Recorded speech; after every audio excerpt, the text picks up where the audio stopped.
पैसों की समझ आपकी अपनी कहानियों से। मैं हूं आपका दोस्त और होस्ट विदुर। एक चमचमाती कार कैसे एक हंसते खेलते परिवार की सबसे बड़ी बर्बादी बन गई, ये कहानी आपके पैरों तले से जमीन खिसका देगी। रमेश एक बहुत ही साधारण और खुशमिजाज इंसान था, जो अपनी एक छोटी सी नौकरी और एक पुरानी हैचबैक कार के साथ अपने परिवार में बेहद खुश था।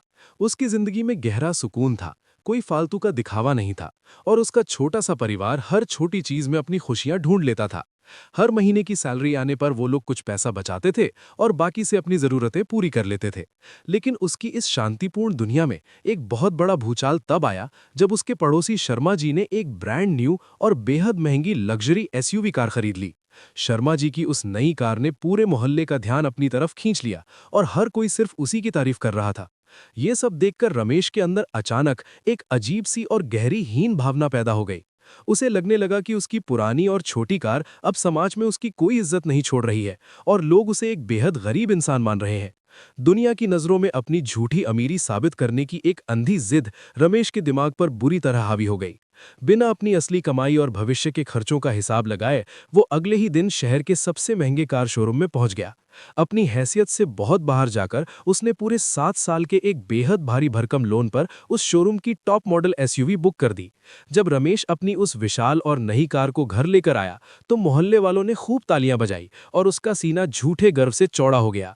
उसने तुरंत कार के साथ अलग अलग पोज में दर्जनों तस्वीरें खींचकर सोशल मीडिया पर डाल दी, मानो उसने जिंदगी की सबसे बड़ी जंग जीत ली हो। लेकिन दोस्तों, इस झूठी शान का नशा बहुत जल्दी और बहुत ही दर्दनाक तरीके से उतरने वाला था। ठीक अगले महीने से ही उस विशाल कार की भारी भरकम ईएमआई ने उसके वेतन का एक बहुत बड़ा हिस्सा बेरहमी से निगलना शुरू कर दिया। ईएमआई के साथ साथ कार का महंगा इंश्योरेंस, उसका मेंटेनेंस और बेतहाशा पेट्रोल का खर्च रमेश के सावधानी से बनाए गए बजट को पूरी तरह तबाह करने लगा। जो परिवार हर वीकेंड पर बाहर किसी अच्छे रेस्टोरेंट में खाना खाने जाया करता था, उन्होंने अब घर में ही रहकर पाई पाई बचाना शुरू कर दिया।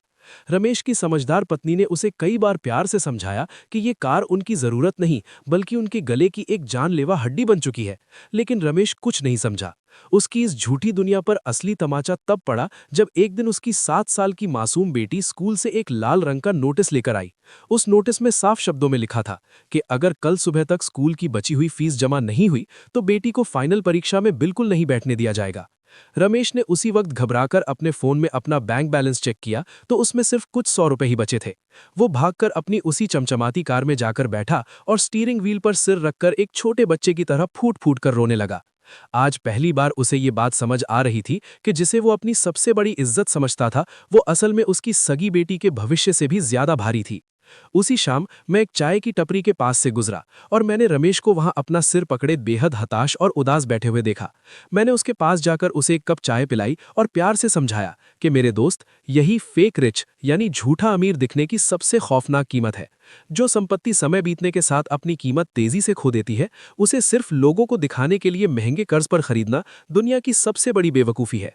असली अमीरी और सिर्फ लोगों की नज़रों में अमीर दिखने के बीच एक बहुत बड़ा और गहरा फर्क होता है।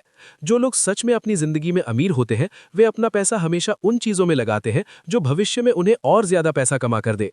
वो अपनी खून पसीने की गाढ़ी कमाई कभी भी उन दिखावे वाली चीज़ों में बर्बाद नहीं करते जो उनकी रातों की नींद ही छीन ले। तुमने सिर्फ उस पड़ोसी को इम्प्रेस करने के लिए वो महंगी कार खरीदी जिसे असल में तुम्हारी परेशानी से 1% भी कोई लेना देना नहीं है। असली संपत्ति तुम्हारी मन की शांति और तुम्हारा परिवार है, ना कि तुम्हारे घर के बाहर खड़ी कोई लोहे की मशीन। अगर आपको सच में कार खरीदनी ही है तो अपनी असली इनकम और अपनी वास्तविक जरूरत के हिसाब से अपना बजट बनाए। ये एक पक्का नियम बना ले कि कभी भी अपनी कमाई का 20% से ज्यादा हिस्सा किसी भी ईएमआई में बिल्कुल न डाले। आज से ही दिखावे की अंधी दौड़ से खुद को पूरी तरह बाहर निकालें, तभी आप सच में एक शांत और समृद्ध जीवन जी पाएंगे। दोस्तों, क्या आपने भी कभी समाज में किसी को इम्प्रेस करने के लिए कोई महंगी चीज कर्ज पर खरीदी है, जिस पर बाद में आपको बहुत पछतावा हुआ हो? मुझे नीचे कमेंट्स में अपनी सच्ची कहानी जरूर बताएं, क्योंकि हम सब एक दूसरे के वास्तविक अनुभवों और गलतियों से ही जीवन के सबसे बड़े सबक सीखते हैं। ऐसे ही जिंदगी को पूरी तरह बदल देने वाले आर्थिक ज्ञान और सच्ची कहानियों के लिए हमारे इस चैनल को अभी तुरंत सब्सक्राइब करें और इस वीडियो को अपने दोस्तों के साथ जरूर शेयर करें।